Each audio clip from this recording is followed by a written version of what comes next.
Start होने से बताना। Very good sir. Okay sir. Okay ठीक है। Okay sir, good morning to again all of you. So basically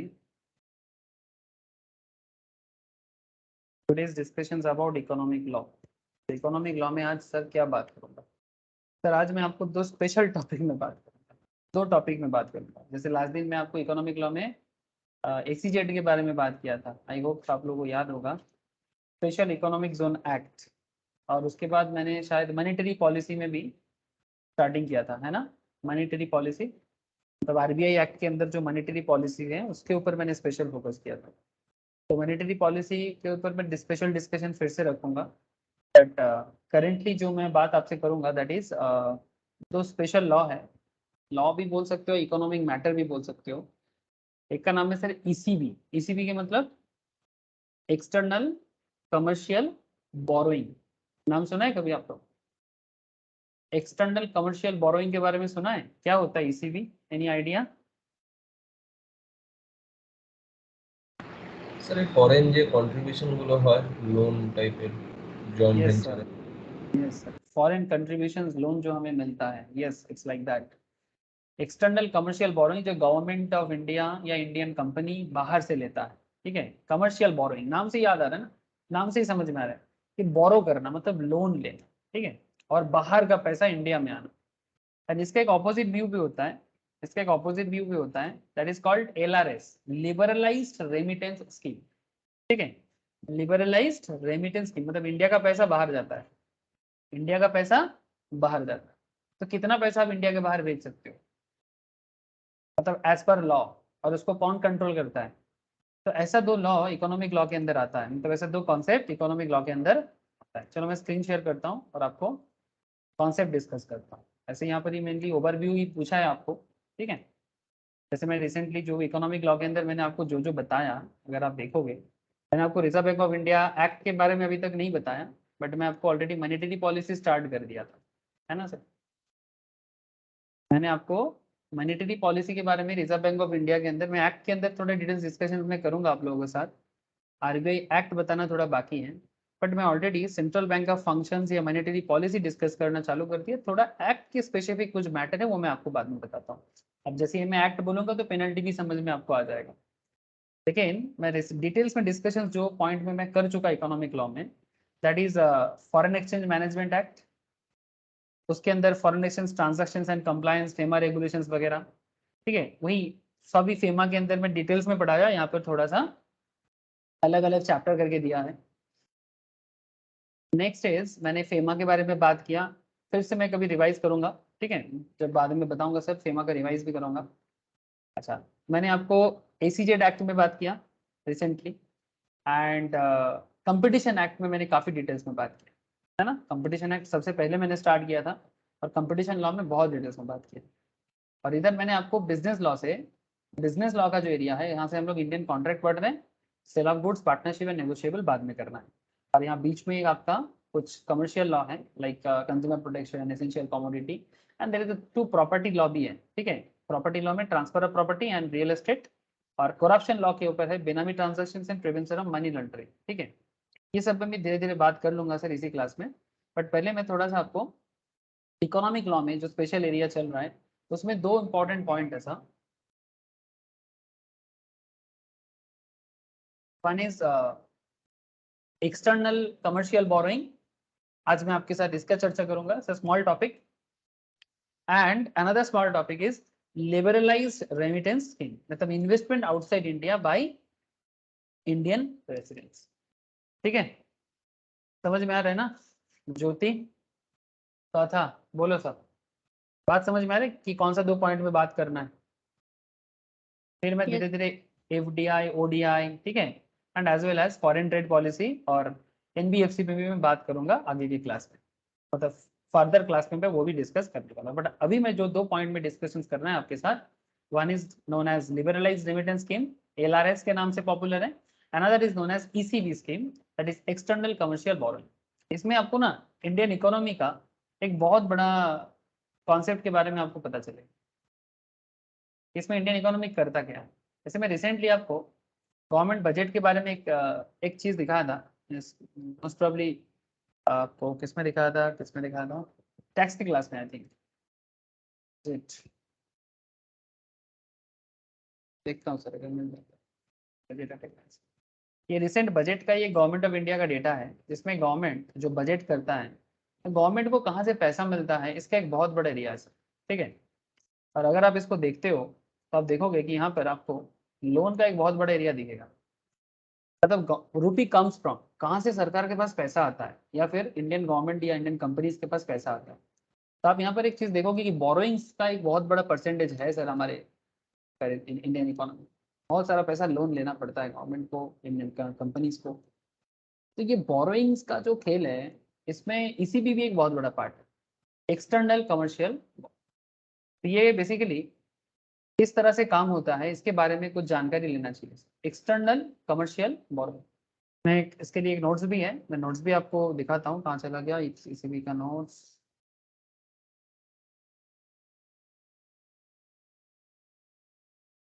ठीक है, रिसेंटली कुछ इजीनेस भी आया है सर एक्सटर्नल कमर्शियल बोरोइंग में, मैं उसके बारे में भी आपको बात करूंगा। ठीक है, या कुछ नया फ्रेमवर्क भी बना है, ठीक है, उसमें भी अभी बात करूंगा। बट पहले थोड़ा सा मैं आपको ओवरव्यू दे देता हूँ। ठीक है, इसके लिए मैं विकीपीडिया यूज कर लेता हूँ, नो इशू, अपडेट है ये वाला चीज। Point is that sir external commercial borrowing ये बेसिकली है क्या। Sir external commercial borrowing are loans in India made by non resident lenders in foreign currency to Indian borrowers. अगर इंडिया में किसी को लोन बोरो करना है बाहर से, ठीक है, बाहर से मतलब फॉरेन कंट्रीज, मतलब जो नॉन रेजिडेंट्स है। एक्सटर्नल बोरोइंग, कमर्शियल बोरोइंग क्या हो गया, कमर्शियल बोरोइंग है, बिजनेस के लिए मेरे लिए आप लेंगे।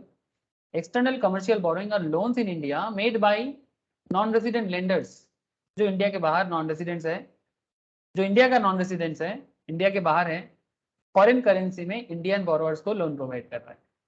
दे are used widely in India to facilitate access to foreign money by Indian corporations, मतलब Indian corporates and PSUs, that is public sector undertakings, मतलब भारत का सरकार as well as Indian corporates दोनों लोन लेता है।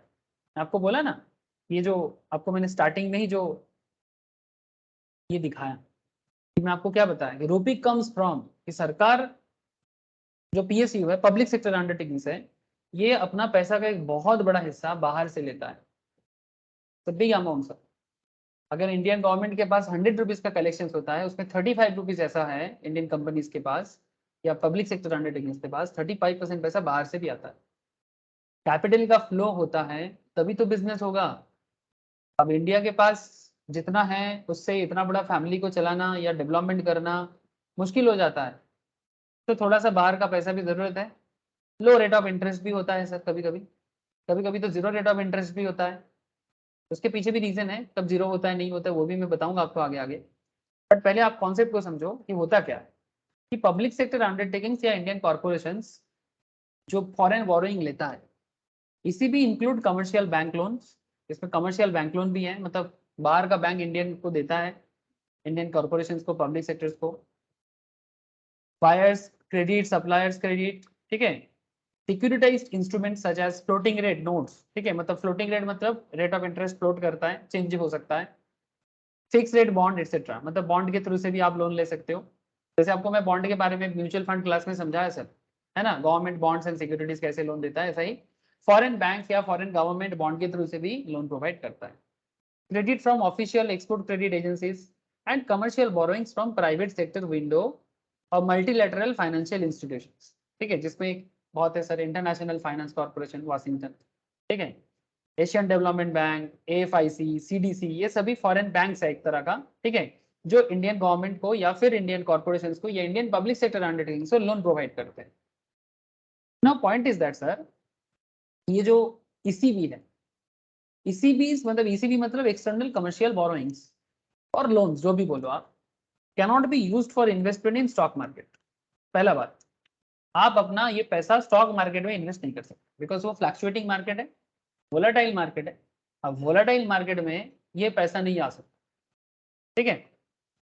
और स्पेकुलेशन इन रियल एस्टेट, और रियल एस्टेट स्पेकुलेशन में मतलब अगर रियल एस्टेट में कोई स्पेकुलेशन मनी जा रहा है, आप उसमें भी ये पैसा नहीं डाल सकते, ठीक है, ये बात तय है sir. DEA, department of economic affairs, इसमें अभी धीरे धीरे ये सब चीजों में भी काफी चेंजेस आ रहा है। डिपार्टमेंट ऑफ इकोनॉमिक अफेयर्स और ministry of finance, government of India, along with reserve Bank of India, monitors and regulates ECB guidelines and policies. अब आपके मन में सवाल है सर ECB का कंट्रोल कौन करता है? Sir ministry of corporate affairs करता है, उसके साथ साथ reserve Bank of India and government of India की तरफ से मिनिस्ट्री ऑफ फाइनेंस। ठीक है, ये दोनों मिलकर बेसिकली ECB को गाइड करता है। Most of these loans are provided by foreign commercial banks and other institutions। ज्यादातर लोन कौन प्रोवाइड करता है? फॉरेन कमर्शियल बैंक्स प्रोवाइड करता है। During the 2012 contribution of ECBs was between 20 and 35% of the total capital flows into India। Bharat में जितना total capital का flow हुआ है उसका करीब 20 से 35% का कंट्रीब्यूशन फॉरेन मतलब कमर्शियल बोरोइंग कर रहा है सर। हेलो, बात समझ रहे हैं ना sir? There's a big point, sir. Large number of Indian corporates and PSU, public sector undertakings, मतलब सरकारी कंपनीज जो हैं, have used the ECBs as source of investment for infrastructure and greenfield projects। कहाँ यूज करता है? Infrastructure project में, greenfield projects में funding up to 50% through ECB is allowed. मतलब जो ग्रीनफील्ड प्रोजेक्ट्स है, जो इंफ्रास्ट्रक्चरल प्रोजेक्ट्स है, ठीक है, इसमें 50% के आसपास ECB का पैसा अलाउड है। द हिंदू में एक जनवरी 2013 में रिजर्व बैंक ऑफ इंडिया का एक रिपोर्ट आया था। तो इस रिपोर्ट के हिसाब से India raised ECB limit for NBFCs, even non banking financial companies, जिनको रिजर्व बैंक ने इंफ्रास्ट्रक्चर फाइनेंस कंपनी के नाम पे डिनोट किया था। मतलब जो मेनली इंफ्रास्ट्रक्चर में लोन प्रोवाइड करेगा। तो वो इंफ्रास्ट्रक्चर फाइनेंस कंपनीज के पास जो एक्चुअली एक NBFCs हैं, ठीक है, एक्चुअली NBFCs हैं, जो बेसिकली NBFCs मतलब इंफ्रास्ट्रक्चर फंड में इन्वेस्ट करेगा, इंफ्रास्ट्रक्चर में इन्वेस्ट करेगा, उनके लिए भी फंड रेज करना 50% से 75% रेज मतलब बढ़ा दिया।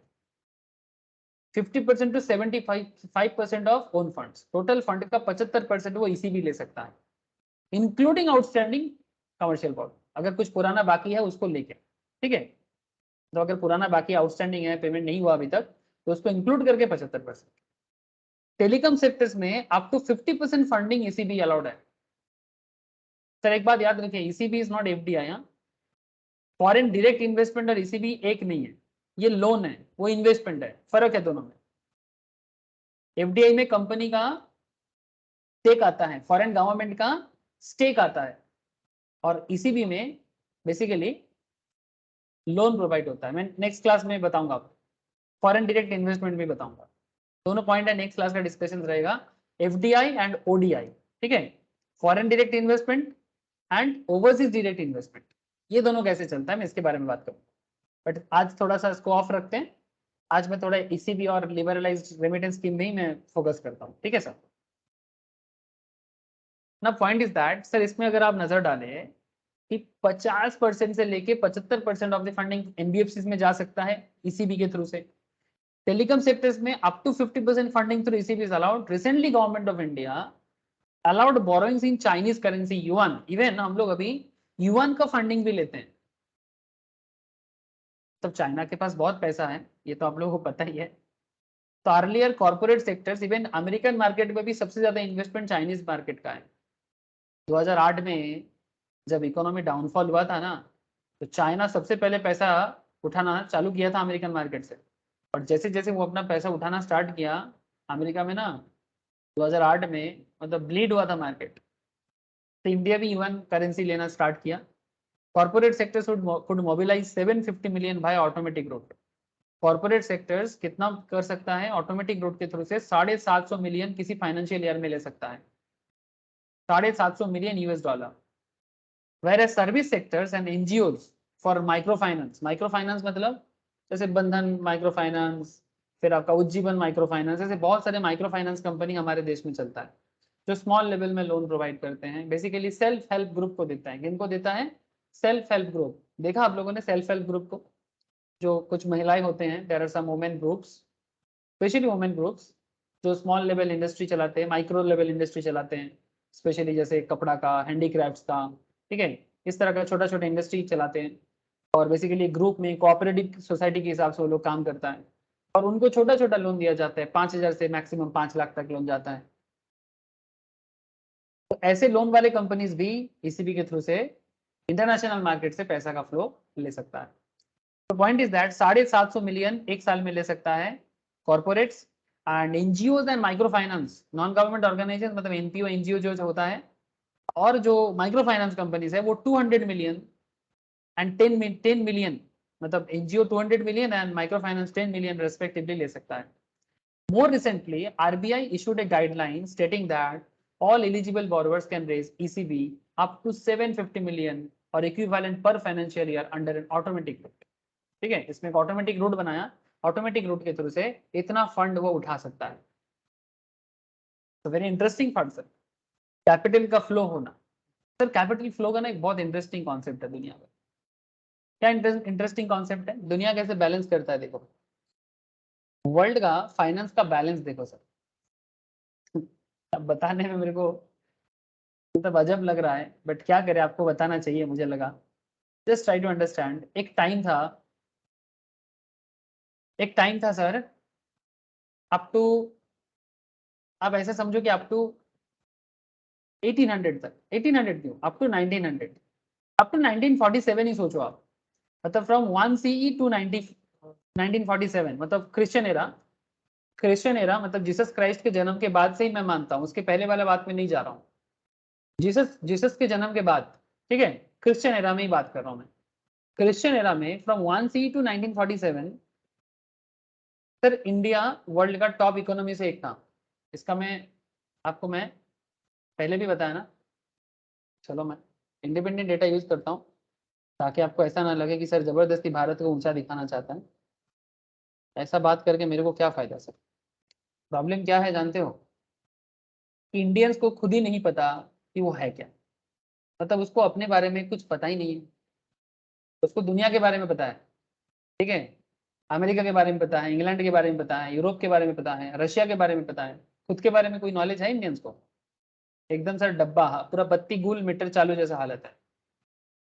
ये देखो सर, ये ग्लोबल जीडीपी का अभी तक का हिसाब है, from 1 CE to 2003, 1 CE to 2003 CE, Christian era. World wide GDP देखो आप,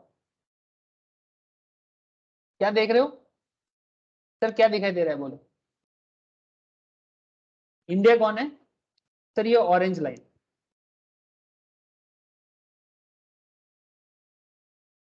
सर मैं क्या बताना चाहता हूँ, ध्यान से सुनना। दुनिया का टोटल जीडीपी का 30% इंडिया बनाता था, और वो कितना दिन तक इंडिया टॉप था? Just look at this area. Sir India topper था फ्रॉम 1 सी टू 1500 सी, मतलब 1500 क्रिश्चियन एरा तक, 1500 साल। You understand sir? टोटल अभी तक कितना साल हुआ है क्रिश्चियन एरा में? 2022, डेटा गिवन ईयर 2003, ठीक है। Out of 2000 Christian era, 1500 era Bharat top किया है। Do understand? नंदिनी, तौथा, ज्योति, प्लीज टेल मी, आप लोगों को समझ में आ रहा है? और ये कोई मैं अपनी मर्जी से डेटा नहीं उठाया, ये सब ग्लोबल डेटा है, वर्ल्ड बैंक आईएमएफ वगैरह का डेटा है। देखते 25 की 25 ना, बोलो सर एक बार। यू मस्ट फील प्राउड हाँ about your sir. Country, yes sir. है ना? You must feel proud about your country. और ये फीलिंग जब तक नहीं आएगा ना, तब तक देश में कुछ अच्छा नहीं होने वाला है। जो जो कंट्री दुनिया में टॉप लेवल जीडीपी क्रिएटर था, आज उसका हालत ऐसा क्यों हो गया? आज भी वो कंपटीशन में है, बट जब कंपेयर करते हैं तो इंडिया को एक मिडिल क्लास कंट्री बनाया गया। इसके पीछे का रीजन वी ऑल नो, मैं रीजन पे नहीं जाऊंगा अभी। इन्वेजन बेसिकली, बाहर का लोग आया, इंडिया में इन्वेस्ट किया, और भारत का रिसोर्स लेके अपने देश में जाके अपने को बनाया। आज इंग्लैंड जितना है सर, आज का इंग्लैंड जो है वो क्या है? किसके पैसे से बना हुआ इंग्लैंड है? आज जो अंग्रेज लोग बैठ के पैर के ऊपर पैर लगा के जो बैठा रहता है, ये जो यूनाइटेड किंगडम है, किसके पैसे से बना हुआ इंग्लैंड है? किसका रिसोर्स है सही है? ये कैपिटल फ्लो कहाँ का कैपिटल है? ये इंग्लैंड जो इतना रिच बना है सर, किसका कैपिटल है? ये जो इतना बड़ा बड़ा इमारत बना के एसेट बना के बैठा हुआ है, किसका पैसा? यहाँ का पैसा। लेकिन सर ये बात अलग है कि तब ये इंग्लैंड इसको जबरदस्ती भारत से लेके गया था, मतलब मारपीट करके हमको रूल करके लेके गया था। वो जमाना अलग था। Up to 1950 not just for India, पूरा वर्ल्ड के लिए एक अलग ही बात था। 1950 तक का जो वर्ल्ड था वो एक अलग ही एरा था, बिकॉज 1950 तक बेसिकली दुनिया भर में ना कॉलोनी मेंटेलिटी बहुत था। फ्रॉम 1 से 2 मैं बात कर रहा हूँ, मैं पूरा का पूरा बात क्रिश्चियन एरा में ही बात कर रहा हूँ, बिफोर दैट के एरा में नहीं जा रहा हूँ, मतलब गौतम बुद्ध के एरा में भी नहीं जा रहा हूँ, चंद्रगुप्त मौर्य, सम्राट अशोका, इवन अलेक्जेंडर के, मतलब वही एरिया है सर, मतलब जो मैं बात कर रहा हूँ बुद्धा, अलेक्जेंडर, चंद्रगुप्त मौर्य, ये सब उसी एरा का बात है। मैं बिफोर क्रिश्चियन में जा ही नहीं रहा हूँ, जो भी बात कर रहा हूँ आफ्टर क्रिश्चियन, मतलब after Christ. Now point is that कि 1950 के बाद सिनेरियो बदल गया, कॉलोनी सिस्टम बंद हुआ है, अब कोई किसी को कॉलोनी नहीं बनाता, अब अपना अपना बिजनेस का फ्लो एक पीसफुल कॉन्सेप्ट में चलेगा। लेकिन जिसके पास ज्यादा है अब उसका कैपिटल उसका पास पड़ा रहेगा। जैसे आप देख रहे हो ना कि अभी इंडिया के पास कैपिटल का फ्लो कम है और इंडिया का पॉपुलेशन ग्रोथ भी बहुत हाई है। तो क्या हो रहा है, एक टाइम था जब जबरदस्ती कैपिटल का फ्लो हुआ था, not just in UK but also in France, Spain, Portugal, Portuguese का भी कॉलोनी बहुत दिन तक था, और मिडिल ईस्ट का नेशंस, ये सब एरिया, यहाँ पर भी भारत का बहुत सारा पैसा गया है। यू ऑल नो मोगल का जो आने वाला कॉन्सेप्ट था, ठीक है, मिडिल ईस्ट में भी बहुत सारा पैसा यहाँ से बेसिकली मार कूट करके चला जाता था। चेंगिस खां, तैमूर लॉन्ग, ऐसे बहुत सारे कहानी है, आया मारा पीटा चला गया, कोई कोई रह गया बाद में, जब देखा भाई जाने का और जगह नहीं है तब रह गया, वो अलग बात, उस पर बात नहीं करूंगा। और पॉइंट इज दैट कि कैपिटल का फ्लो देखो, कि तब भारत से कैपिटल का फ्लो यूरोप में, कैपिटल का फ्लो मिडिल ईस्ट में पहुंचा था। अभी क्या हो रहा है, अभी जिनके पास एक्स्ट्रा पैसा है, अभी जिनके पास एक्स्ट्रा पैसा है, सरप्लस पैसा, अब वो सरप्लस बने क्या करेगा, वो किसी ग्रोथ एरिया में इन्वेस्ट करेगा, और क्या करेगा। अब इनका तो ग्रोथ का जगह नहीं है, भारत के पास ग्रोथ का पूरा पोटेंशियलिटी है, अब इनका पास जो एक्स्ट्रा सरप्लस है वो यहाँ पर आएगा। अब इसका नाम ईसीबी हो सकता है, इसका नाम एफडीआई हो सकता है, कुछ भी हो सकता है, यस ना। तो that is the concept of borrowing का पर्पस इसलिए बन रहा है, इनका ग्रोथ है, अब जिसका नीड है उसी का ग्रोथ होता है, आपको पता है ना एक कॉन्सेप्ट। अगर आपका नीड नहीं है तो आपका ग्रोथ कैसे होगा। ऐसे कुछ कुछ स्टूडेंट्स पढ़ाई में काफी ध्यान लगा के पढ़ते हैं, कुछ स्टूडेंट्स है जो उतना कंसंट्रेशन के साथ पढ़ता नहीं है। अब क्यों, जिस स्टूडेंट का नीड होगा वो जरूर पढ़ेगा, और जिसका नीड नहीं होगा नहीं पढ़ेगा। तो भारत को नीड है तभी वो बोरोइंग कर रहा है, और इनके पास सरप्लस है तभी वो दे रहा है। सिंपल कॉन्सेप्ट, इकोनॉमी बैलेंस कर ही लेता है, आज नहीं तो कल, थोड़ा समय लगता है obviously, I understand, it will take time, but आज नहीं तो कल तो करेगा ही ना, there is no no other way, balance तो करना ही है। अब जो भारत, आप ऐसा हुआ कि आज भारत दुनिया का टोटल जीडीपी का 5% हार्डली मैनेज करता है, अभी थोड़ा और ग्रोथ हो गया, अभी 7-8% के आसपास जा रहा है। बट पॉइंट इज दैट कि क्या भारत वापस फिर से इस फील्ड में जाएगा। बट सर अभी चाइना रेस में आगे है, ग्रोथ ग्रोथ के रेस में चाइना बहुत आगे है। यूएसए एंड वेस्टर्न यूरोप जो एक टाइम पे एकदम आसमान छू दिया था, देखो यूरोपियन का मेनली जो डेवलपमेंट चालू हुआ, पहले यूरोप कुछ नहीं था, यूरोप पहले कुछ नहीं था, अच्छा यूरोप थोड़ा सा था, ये वाला यूरोप है, यूएसए कुछ नहीं था। यूएसए का जितना हुआ है वो 1700 के बाद हुआ है। अभी देखो यूएस का डाउनफॉल चल रहा है, इससे आप प्रेडिक्शन लगा सकते हो कि फ्यूचर यूएसए क्या होगा, इससे आपका प्रेडिक्शन आ सकता है सर यूएस का फ्यूचर किधर जा रहा है। और यूरोप का भी, यूरोप का भी, यूरोप देखो किस तरह से क्रिश्चियन एरा के बाद धीरे धीरे धीरे धीरे ये लोग अपना जीडीपी को वर्ल्ड में सबसे टॉप बनाया था, और फिर धीरे धीरे धीरे धीरे वेस्टर्न यूरोप को भी ग्रोथ, देखो अभी यूएस के भी नीचे है, बट स्टिल इनके पास इतना है कि चाइना अभी पहुंचने में नहीं पाया, भारत काफी नीचे है, मिडिल ईस्ट तो और नीचे है। सो अब जिनके पास ज्यादा है वो सरप्लस का पैसा डेफिसिट के पास जाएगा, सिंपल है, फिर डेफिसिट उसको कमा के रिटर्न देगा। यही कॉन्सेप्ट बन रहा है बेसिकली, और कुछ नहीं बन रहा है, यही सिंपल सा कॉन्सेप्ट यहाँ पर बिल्डअप हो रहा है। तो just look at here, borrowers can use 25% of the ECB to repay rupee डेप्ट एंड, अच्छा यहाँ पर ये कंडीशंस लगाया गया आरबीआई की तरफ से, जो बोरोवर्स रहेगा वो ईसीबी का मतलब रूपी का जो डेप्ट है कंट्री का, डेप्ट चुकाने पे 25% यूज करेगा और बाकी 75% वो यूज करेगा अपने न्यू प्रोजेक्ट्स में। The borrower cannot refinance its entire existing rupee loan through ECB. The money raised through ECB is cheaper, given near zero interest rate in the US and Europe. Even ECB zero interest भी होता है कभी कभी US Europe में. Indian companies can repay part of their existing expensive loans from that. Indian companies can repay part of their existing expensive loans from that. उससे expensive loan जो उसका है, जो high rate of interest वाला है, उसको वो repay कर सकता है. ये conditions लगाया गया. तो ये एक ओवरव्यू था, ये जो मैं आपको बताया अभी तक, ये एक ओवरव्यू था. अब इसको अगर थोड़ा सा डिटेल्स देखा जाए इसका, तो इसमें हम लोग कुछ ऐसे निकाल सकते हैं. Reserve Bank of India has drawn up a new external commercial borrowing framework in order to further improve the ease of doing business in India. तो बेसिकली जैसे जैसे कैपिटल का फॉलो बढ़ेगा, जैसे जैसे कैपिटल का फॉलो बढ़ेगा, फ्लो बढ़ेगा, ऑटोमेटिकली इंडिया में बिजनेस के लिए कैपिटल आएगा. कैपिटल आएगा तो ईज ऑफ डूइंग बिजनेस भी इंडिया के लिए ईजी होगा. अब न्यू फ्रेमवर्क में जो ईज ऑफ डूइंग बिजनेस का जो न्यू फ्रेमवर्क बना है, उसमें कुछ इंपॉर्टेंट पॉइंट देख लो. External commercial borrowings. External commercial borrowing is a loan availed by Indian entity from non-resident lender with a minimum average maturity. Most of these loans provided by foreign commercial banks, buyers, credit suppliers, credit securitized instruments such as floating rate notes and fixed rate bonds, etc. Advantage of ECB क्या है? ECB provide opportunity to borrow large volume of funds. The funds are available for relatively long term. Interest rate are also lower compared to domestic funds. ECBs are in the form of foreign currencies. Sir domestic fund से सस्ता होता है ECB. ECBs are in the form of foreign currency. Hence they enable the corporate to have foreign currency to meet the import of machineries etc. मतलब foreign currency में होता है. इससे क्या सुविधा होता है कि अगर आपके पास फॉरेन करेंसी है तो जब हम लोग इंपोर्ट करते हैं तो फॉरेन करेंसी से इंपोर्ट करने में हमें थोड़ा हेल्प होता है.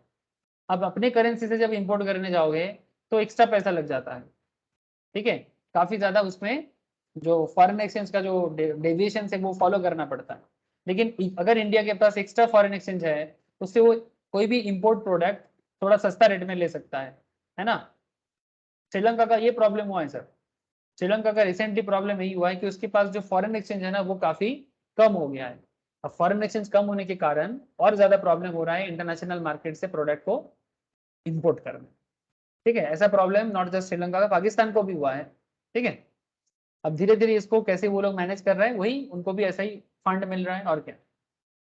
लेकिन इंडिया एक सस्टेनेबल वे में इसको करने का कोशिश कर रहा है. न्यू फ्रेमवर्क में आरबीआई, मैं आपको ऑलरेडी बता दिया, RBI kept the borrowing limit under automatic route unchanged at 750 million पर financial year but replace the sector wise limits. Overall 750 million but sector wise limit भी लगाया, जैसे माइक्रो फाइनेंस में 10 million का है, एनजीओ में 200 million का है. ठीक है, कॉर्पोरेट 750 कर सकता है. RBI has expanded the definition of beneficiaries eligible for external commercial borrowing to include all entities that can receive foreign direct investment. जो फॉरेन एफडीआई ले सकता है वो ECB भी कर सकता है. Among those now eligible are port trust. अच्छा, और भी कुछ पोर्ट ट्रस्ट भी कर सकता है. ठीक है, port trust of India, units in special economic zone. मतलब स्पेशल इकोनॉमिक जोन के बारे में आप लोगों को पता है. स्पेशल इकोनॉमिक जोन में जिनका फैक्ट्री है या जिनका प्रोसेसिंग यूनिट है वो भी ले सकता है. माइक्रो लेंडर्स मतलब micro finance companies, NPOs, non-profit, not for profit companies, registered societies, trust, cooperative and non-government organizations, ये लोग भी ECB के पैसा ले सकता है. लिमिट थोड़ा बांध देता है RBI but they can. Even India का जो एक्सपोर्ट इंपोर्ट बैंक है एक्सिम बैंक, मतलब अगर आपको एक्सपोर्ट इंपोर्ट करना है और आपको लोन चाहिए तो आपको एक्सिम बैंक के पास जाना चाहिए. एक्सिम बैंक क्या करता है? एक्सिम बैंक आपको एक्सपोर्ट या इंपोर्ट करने के लिए जो सुविधा होता है उसके लिए आपको लोन प्रोवाइड करता है, depending on your products and जो भी आप एक्सपोर्ट करते हो. Small industrial development bank SIDBI has also been allowed to borrow overseas recognized lenders. They also can. मतलब इन लोगों के पास भी जब फंड का जरूरत पड़ता है ये भी ओवरसीज फंड पे नजर करा सकता है. The provisions 4-tier structure has been replaced by 2 specific channels, dollar and rupee denominated ECBs. 2 specific channel बनाएगा एक आपका डॉलर एंड रूपी डिनोमिनेटेड ईसीबी, ठीक है। ये मेनली दो एरिया में डिनोट किया गया है। सर आप लोग एक सेकेंड होल्ड करना, मैं भी एक सेकेंड में आपको आता हूँ सर, एक सेकेंड।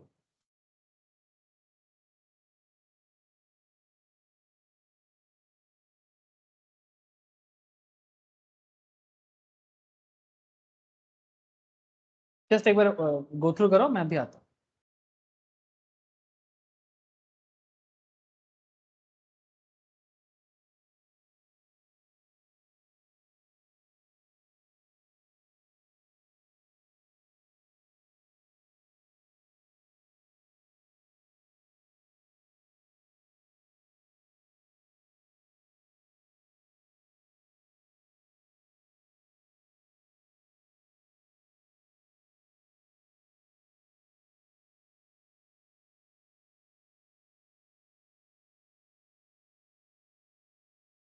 হ্যালো,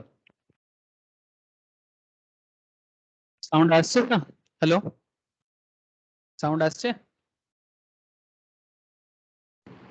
है सर। ओके, चलो देखते हैं। Exim and small industrial development भी बोरो कर सकता है। अच्छा, टू स्पेसिफिक चैनल है, एक डॉलर का और एक रुपी डिनोमिनेटेड ईसीबीज का। Now earlier there was distinction between foreign currency ECBs based on maturity. One was maturity period of 3 to 5 years. पहले ना जो मैच्योरिटी होता था वो 3 से 5 साल का होता था, and others have 10 years, both have been subsumed into foreign currency denominated। अब सारा का सारा चीज को ना फॉरेन करेंसी डिनोमिनेटेड कर दिया, लाइक डॉलर, अभी तो युआन भी आ गया, चाइनीज युआन से भी ले रहा है इंडियन, ठीक है। And Indian rupee denominated overseas borrowings, तो इंडियन रूपी डिनोमिनेटेड है, Indian rupee denominated overseas borrowings with similar sets of maturities have also been combined into a single rupee denominated ECB. मतलब पहले थोड़ा बाइफर्केशन था, Indian के case में 5 साल का था, फॉरेन के केस में 10 साल का था, ठीक है। लेकिन अभी किसी भी तरह का ईसीबी हो, चाहे वो इंडियन रूपी डिनोमिनेटेड हो या फिर वो फॉरेन करेंसी डिनोमिनेटेड हो, सभी केस में उसको 10 साल तक का किया गया।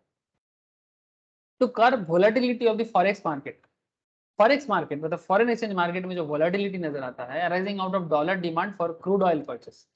मतलब डॉलर का जो डिमांड क्रूड ऑयल परचेस के लिए क्रिएट होता है, the framework provides special dispensation to public sector oil marketing companies. It allows them to raise ECB with an overall ceiling of $10 billion।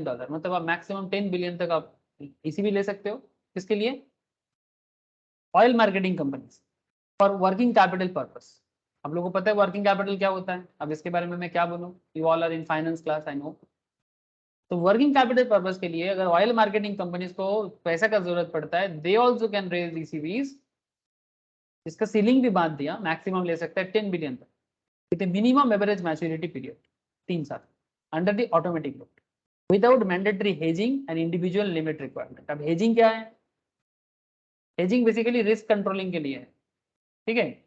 Hedging basically risk control के लिए है। जब अगर interest rate में इधर उधर होता है तो आप हेज करके उसको कंट्रोल कर सकते हो।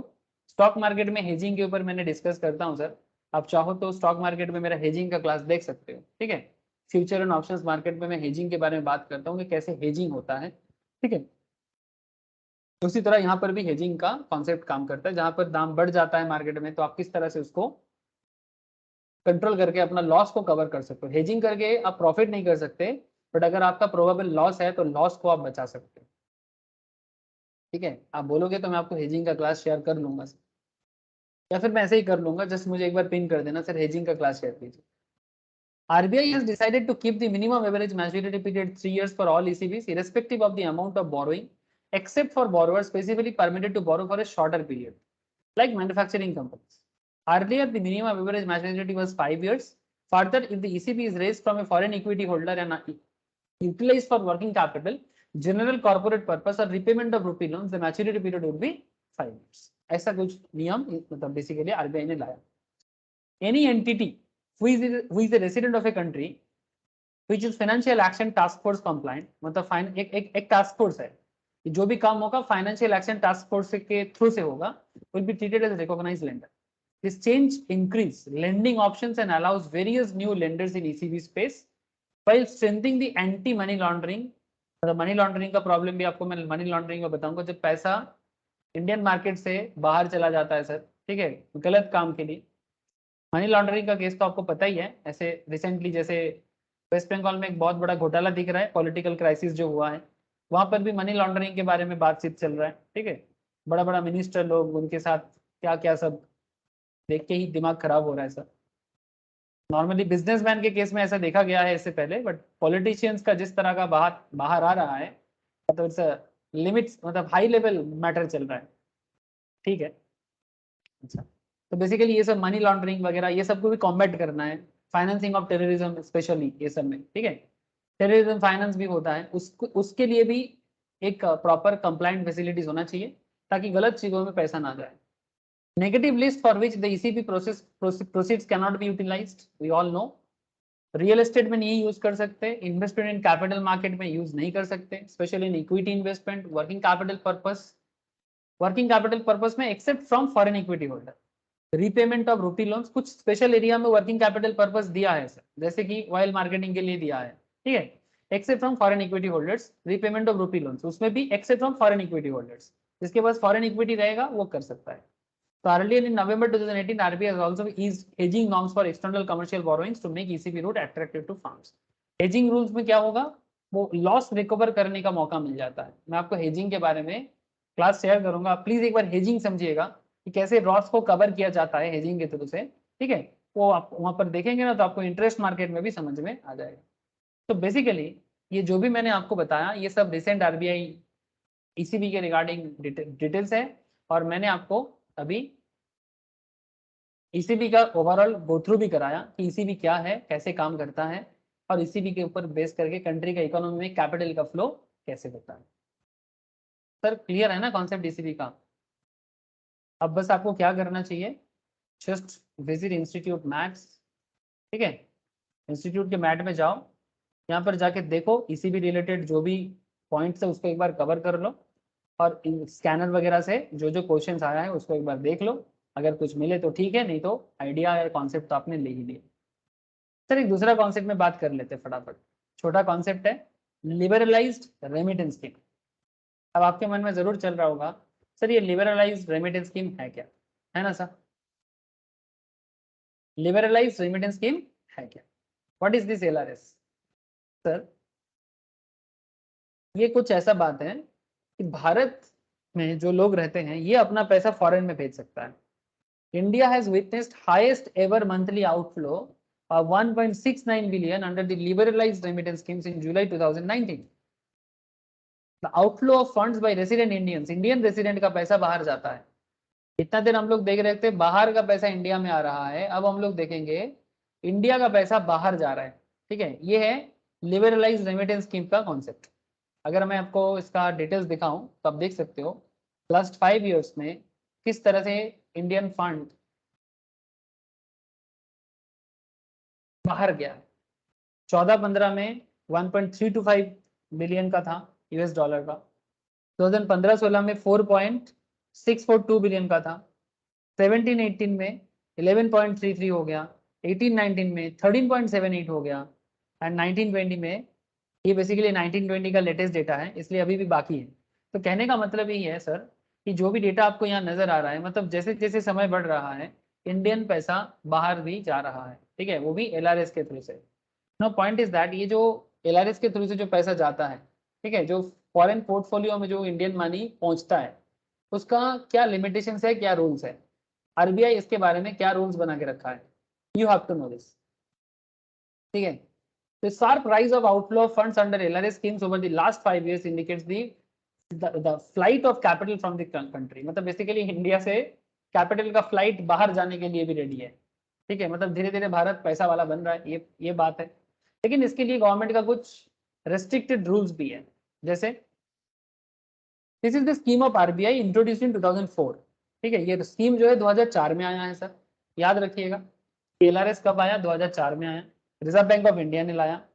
Under the scheme that all resident individuals, जो भी इंडियन रेसिडेंट इंडिविजुअल्स हैं including minor, are allowed to freely remit up to $250,000 per financial year. $2.5 lakh per year आप बाहर रेमिट कर सकते हो, अप्रैल टू मार्च का जो ईयर है हमारा इसके बीच, for any permissible current and capital account transactions. for any permissible current and capital account transactions or combinations of both.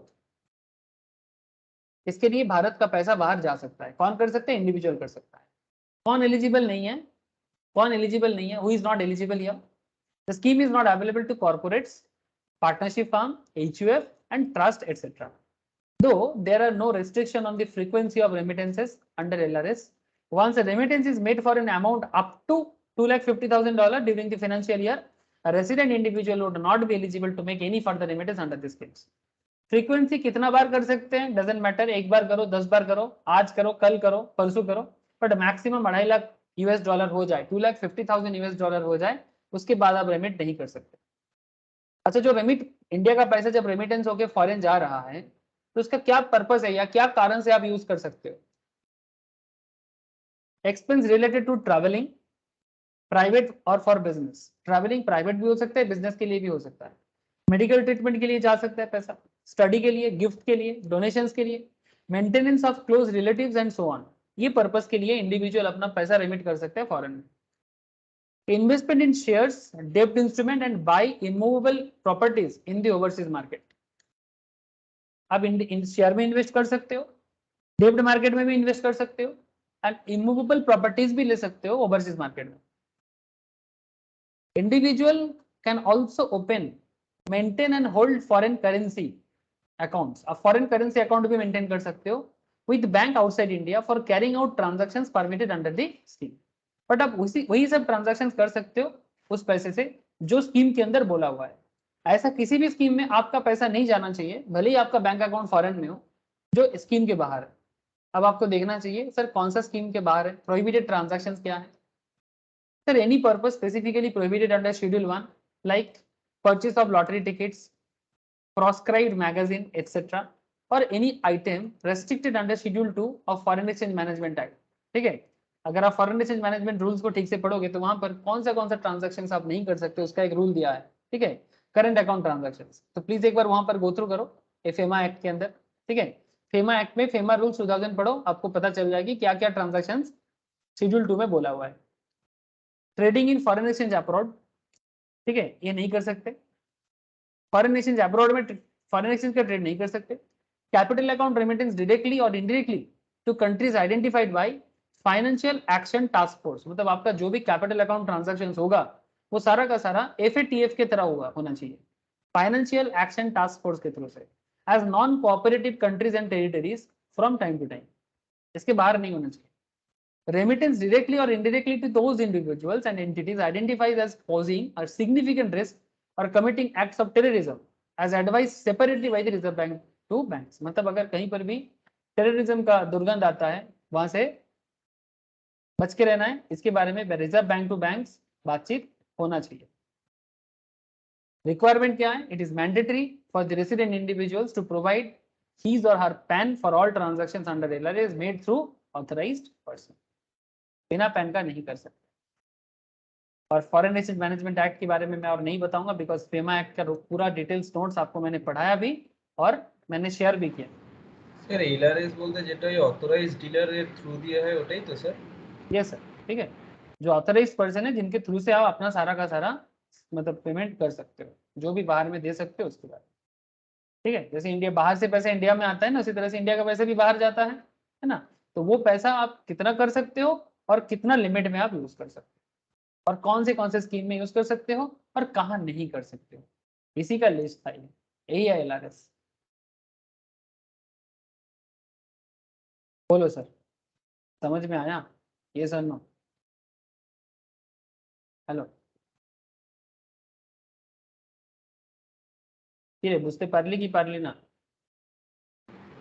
Yes sir. ठीक है, ये देखो यहाँ पर भी मैंने जो कुछ भी बोला आप यहाँ पर बस एक बार मैंने समरी में सारा का सारा पॉइंट कवर किया, आप एक बार जाके मैट से एक बार गो थ्रू कर लो सर। ठीक है, ज्यादा डिटेल्स नहीं है, छोटा मोटा है।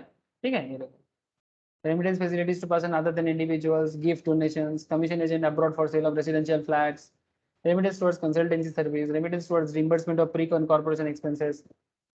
ठीक है, प्लीज, और प्रोहिबिटेड ट्रांजैक्शंस का भी लिस्ट मिल जाएगा आपको, just visit and go through the mat and as well as. अच्छा, ये नोट्स भी मैं शेयर कर देता हूँ कुछ देर में। ठीक है, जो नोट्स मैंने रेडी किया ये भी मैं कुछ देर में आपको शेयर कर दूँ। तो मैंने 2 पॉइंट कवर कर लिया सर अभी, एक आपका LRA स्कीम और दूसरा आपका ECB स्कीम। ओके, ज्योति, नंदिनी, चौथा, बोलो सर। ठीक है, समझ में आया? Yes sir. Yes sir. ठीक है, क्या करना है, कॉन्सेप्ट तो क्लियर हो गया, इंस्टीट्यूट का मैट को जाना है, एक बार जस्ट आंख लगाना है, गो थ्रू करना है, फिर रिलेटेड क्वेश्चंस को रेडी कर लेना है। आज का काम आज ही कर लो सर, हाँ, डोंट पेंडिंग मत करना, ठीक है, पेंडिंग मत करना, आज का काम आज ही कर लो, रिलेटेड क्वेश्चंस लो, स्कैनर लो और इंस्टीट्यूट को मैट को गो थ्रू करो और लिख लिख के प्रैक्टिस करो स्पीड के साथ। अच्छा, मैंने बताया कि मैं next week security law, security contract act है तो था, सिक्योरिटी कॉन्ट्रैक्ट एक्ट 1956, यही है ना? Yes sir. Yes sir, next week test होगा, तो जो लोग मेरे यहाँ पर रेसिडेंस पे आके टेस्ट देना चाहते हैं, मेरे रेसिडेंस क्लासरूम में यहाँ पर आके दे देना। जैसे नंदिनी को मैंने बताया, ज्योति अभी मणिपुर से नहीं आ सकता तो ज्योति अपने घर पे बैठ के देना, चौथा को भी मैं बोलूँगा सामने आके देना चौथा, अगर एकदम पॉसिबल नहीं है तो घर बैठ के दे देना, ठीक है?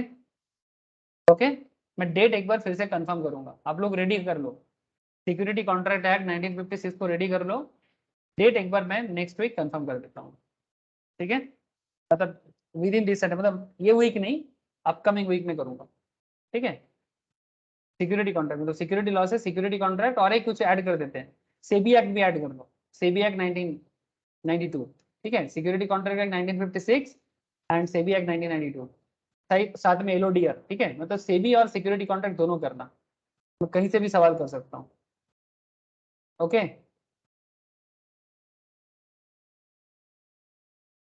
अरे ठीक है, यस सर। हाँ सर। ठीक है सर, रेडी हो जाओ, नेक्स्ट वीक टेस्ट होगा। नंदिनी चले आसबी किंतु चौथा चले आसबी, ज्योति तो मणिपुर में बैठ के एग्जाम में, ठीक है? ठीक है सर, ओके सर, ठीक है, चलो फिर Bye. Tata, okay bye. Bye sir. Bye sir, bye.